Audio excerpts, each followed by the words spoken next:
Hi guys, welcome back to the channel. ഇന്ന് നമ്മുടെ topic ഇത്തിരി കോൺട്രവേഴ്ഷ്യൽ ആണ്. വേറൊന്നുമല്ല, Ghibli style of portrait ChatGPT വെച്ച് ജനറേറ്റ് ചെയ്യുന്നതിന് അഗെയിൻസ്റ്റ് ആയിട്ട് കുറെ പേര് നിൽക്കുന്നുണ്ട്, കുറെ പേര് ആ ട്രെൻഡിനനുസരിച്ച് പോകുന്നുണ്ട്.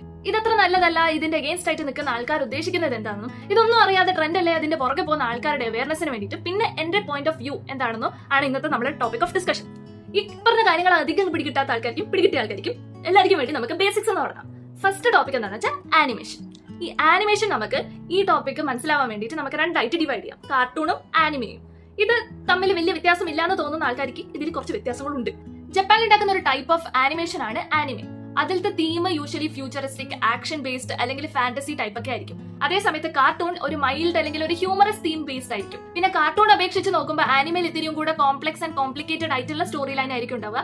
കാർട്ടൂണിൽ ഒരു സ്ട്രേറ്റ് ഫോർവേഡ് ആയിട്ടുള്ള കഥയായിരിക്കും ഉണ്ടാവുക. ഈ ആനിമെ കണ്ടു കഴിഞ്ഞാൽ ഹ്യൂമൻ ബ്രെയിന്റെ ഇമാജിനേഷന്റെ കപ്പാസിറ്റി ഇത്രയ്ക്ക് ഉണ്ടോ എന്ന് തോന്നിപ്പോ. ഞാനിപ്പോൾ കാർട്ടൂണിന്റെ ആനിമേനെ ഡിഫറൻഷിയേറ്റ് ചെയ്ത് പറയാനുള്ള കാരണം എന്താണെന്ന് വെച്ചാൽ നമ്മൾ ഈ ജിബ്ലി അല്ലെങ്കിൽ ഗിബ്ലി എന്ന് പറഞ്ഞ് നടക്കുന്നത് ഒരു ടൈപ്പ് ഓഫ് ആനിമയാണ്. അതായത് പിക്സാർ, മാർവൽ എന്നൊക്കെ പറയുന്ന പോലെ ഒരു ടൈപ്പ് ഓഫ് സ്റ്റുഡിയോ ആണ് സ്റ്റുഡിയോ ഗിബ്ലി. പക്ഷെ ഇതിൽ നിന്നൊക്കെ സ്റ്റുഡിയോ ഗിബ്ലി ഡിഫറെന്റ് ആവാൻ കാരണം ബാക്കി എല്ലാതും കമ്പ്യൂട്ടർ ബേസ്ഡ് ആണ്. പക്ഷെ ഇത് ഹാൻഡ് ഡ്രോൺ ആനിമയാണ് ഉണ്ടാക്കുന്നത്.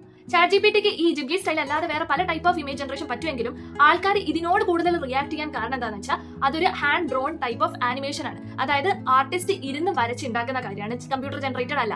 അപ്പം ആ ആർട്ടിസ്റ്റിന്റെ ഒരു എഫേർട്ട് നമ്മൾ AI വെച്ച് ചെയ്യുമ്പോൾ ആൾക്കാർക്ക് നാച്ചുറലി തോന്നുന്നതാണ് AI വെച്ച് ആർട്ടിസ്റ്റിനെ ഒരിക്കലും റീപ്ലേസ് ചെയ്യരുത് എന്നുള്ളത്. അതാണ് ഈ കോൺട്രവേഴ്സിന്റെ റൂട്ട് കോസ്. ഇതിന്റെ വേറൊരു പ്രത്യേകത എന്താണെന്ന് വെച്ചാൽ മൂവി ആനിമേറ്റ് ചെയ്യുന്നതിന് മുന്നേ ക്രിയേറ്ററുടെ കയ്യിൽ ജസ്റ്റ് ഒരു സ്റ്റോറിന്റെ ഒരു ചെറിയ ഔട്ട്ലൈൻ മാത്രമേ ഉണ്ടാവും. ഡീറ്റെയിൽഡ് ആയിട്ട് ഒന്നും ഉണ്ടാവില്ല. ഒരു സീൻ സ്റ്റാർട്ട് ചെയ്തിട്ട് അതിനെ എങ്ങനെ ഡെവലപ്പ് ചെയ്തെടുക്കാന്ന് ആലോചിച്ച് സ്പോണ്ടേനിയസ് ആയിട്ട് ഉണ്ടാക്കി എടുക്കുന്ന ഒരു സ്റ്റോറി ലൈനാണ് ഇതിൽ ഉപയോഗിക്കുന്നത്.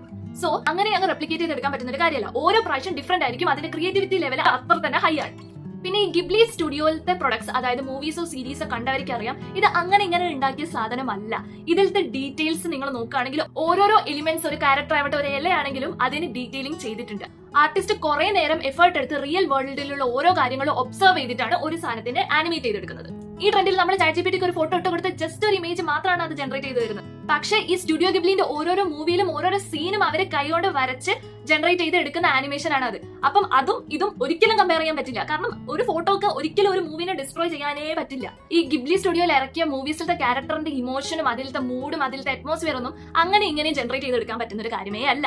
അതൊക്കെ പോട്ട് ChatGPTക്ക് ഒരു ഫോട്ടോ ഇട്ട് കൊടുത്ത് അതിലത്തെ എന്തെങ്കിലും സാധനങ്ങളൊക്കെ എടുത്ത് മാറ്റി അല്ലെങ്കിൽ എന്തെങ്കിലും സാധനം ആഡ് ചെയ്തിട്ട് ഒരു ഫോട്ടോ ജനറേറ്റ് ചെയ്ത് തന്നെ അത് ട്രെൻഡ് ഗോൺ റോങ് എന്ന് പറയുന്നതാണ് ഇപ്പോഴത്തെ ട്രെൻഡ്. അപ്പം നമുക്ക് മനസ്സിലാക്കാമല്ലോ ഇതിന്റെ ആക്യുറസി, റിലയബിലിറ്റി ഒക്കെ. അപ്പം കമ്പാരിസണിൽ ഒന്നും ഇല്ല. ഇനി എന്റെ കാര്യം എടുക്കുകയാണെങ്കിൽ എനിക്ക് ഈ ആനിമേറ്റഡ് മൂവി ഒക്കെ കാണാൻ ഭയങ്കര ഇഷ്ടമാണ്. അതിലത്തെ ക്യാരക്ടേഴ്സിനെ വരയ്ക്കാനും ഭയങ്കര ഇഷ്ടമാണ്. അപ്പൊ ഒരു ഫോട്ടോ നോക്കി അതിനെ റെപ്ലിക്കേറ്റ് ചെയ്ത് വരയ്ക്കാൻ വരെ എന്തുമാത്രം കഷ്ടപ്പെടാന്ന് എനിക്കറിയാം. അപ്പം ഫ്രം നോ വെയർ ഒരു ഫുൾ മൂവി അവർ വരച്ചുണ്ടാക്കുന്നതിന്റെ കഷ്ടപ്പാട്, അതിന്റെ ഡെഡിക്കേഷൻ, അതിന്റെ ഹാർഡ് വർക്കിനെ നമ്മൾ കാണാതിരിക്കരുത്. അതിനെ റെസ്പെക്ട് ചെയ്തുകൊണ്ട് നിങ്ങൾക്ക് ഇഷ്ടമാണ് ഒന്നോ രണ്ടോ ട്രെൻഡ് ചെയ്തിട്ട് ആ വഴിക്ക് അങ്ങ് പോകുക. അവർ ചെയ്യുന്ന ഒരു ഡെഡിക്കേഷൻ, ഹാർഡ് വർക്കിന്റെ ഒരു അംശം പോലും ഞാൻ ഫോട്ടോ നോക്കി വരയ്ക്കുന്നതിൽ ചെയ്യുന്നില്ല എന്ന് എനിക്കറിയാം. അതുകൊണ്ട് സ്റ്റുഡിയോ ഗിബ്ലിയും അതിലത്തെ ഓരോ ആർട്ടിസ്റ്റിനും എന്റെ സൈഡിൽ നിന്ന് റെസ്പെക്ട് ഓൺലി.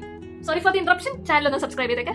പിന്നെ എന്റെ പോയിന്റ് ഓഫ് വ്യൂല് ഈ ട്രെൻഡിനെ കൊണ്ട് നടന്ന നല്ല കാര്യം എന്താണെന്ന് വെച്ചാൽ പലരും ഈ Ghibli studio, Ghibli style of art വർക്കിനെ കുറിച്ച് അറിയാത്തവരായിരുന്നു. ഈ ട്രെൻഡ് വന്നോണ്ട് ഇതെന്താ സംഭവം, ഇതിന്റെ ബാക്ക്ഗ്രൗണ്ട് എങ്ങനെ, ഇതിൽ ആക്ച്വലി ഒരു മൂവി ഇറക്കുന്ന സ്റ്റുഡിയോ ആണെന്ന് അറിയും, ആ മൂവീസ് കാണാനും തുടങ്ങി. അപ്പം അതിനൊരു പബ്ലിസിറ്റി, അതിനൊരു കൂടുതൽ ഫാൻ ബേസ് വരികയാണ് ചെയ്തതെന്നാണ് എനിക്ക് തോന്നുന്നത്. വേറൊരു സെറ്റ് ഓഫ് ആൾക്കാരുണ്ട്, അവർ ഈ മൂവീസ് കണ്ടിട്ടുണ്ടാവും എവിടെന്നെങ്കിലും. പക്ഷേ അതിന്റെ മാസ്റ്റർ ബ്രെയിൻ അത് എവിടെ നിന്നാണ് ഒറിജിനേറ്റ് ചെയ്ത് ഈ ക്രിയേറ്റിവിറ്റിന്റെ പിന്നിൽ ആരൊക്കെയാണ് ഉള്ളത്, ഒരു സ്റ്റുഡിയോ ഗിബ്ലി എന്നുള്ള ഒരു കാര്യം അറിയാത്തവരുണ്ട്.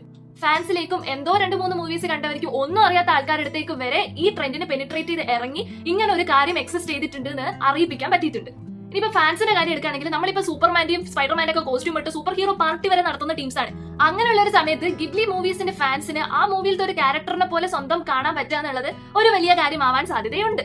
എന്റെ പോയിന്റ് ഓഫ് വ്യൂ എന്താന്ന് വെച്ചാൽ ഇതൊരു ട്രെൻഡാണ്. നമ്മൾ ഇതുവരെ കണ്ട ട്രെൻഡ് ഒക്കെ എങ്ങനെയാണോ അതുപോലെ ഇതൊരു പീക്ക് പോയിന്റിൽ നിൽക്കും, പിന്നെ വേറൊരു ട്രെൻഡ് വരും, പിന്നെ ആൾക്കാർ അതിലോട്ട് ഷിഫ്റ്റ് ചെയ്യും, ഇത് അങ്ങനെ അങ്ങ് പോകും. അപ്പം ഇതൊരു ലോങ് ടേം പ്രശ്നമാണെന്ന് വിചാരിച്ച ആൾക്കാർ വെറീഡ് ആവേണ്ട ആവശ്യമില്ല എന്നാണ് എനിക്ക് ഇപ്പൊ കറന്റ് സിറ്റുവേഷൻ വെച്ച് തോന്നുന്നത്. അക്കോർഡിംഗ് ടു മൈ കാൽക്കുലേഷൻ ഈ ട്രെൻഡ് വന്ന പോലെ തന്നെ കുറച്ചുകൂടെ കഴിഞ്ഞാൽ അങ്ങ് പോകും. അപ്പൊ ഇതൊക്കെയായിരുന്നു എന്റെ പോയിന്റ് ഓഫ് വ്യൂ. നിങ്ങൾക്ക് ഈ വീഡിയോ ഇഷ്ടപ്പെട്ട് ഇൻഫോർമേറ്റീവ് അല്ലെങ്കിൽ ഇൻട്രസ്റ്റിംഗ് ആയിട്ട് തോന്നിയിട്ടുണ്ടെങ്കിൽ ചാനൽ സബ്സ്ക്രൈബ് ചെയ്യാൻ മറക്കണ്ട. And thank you for watching.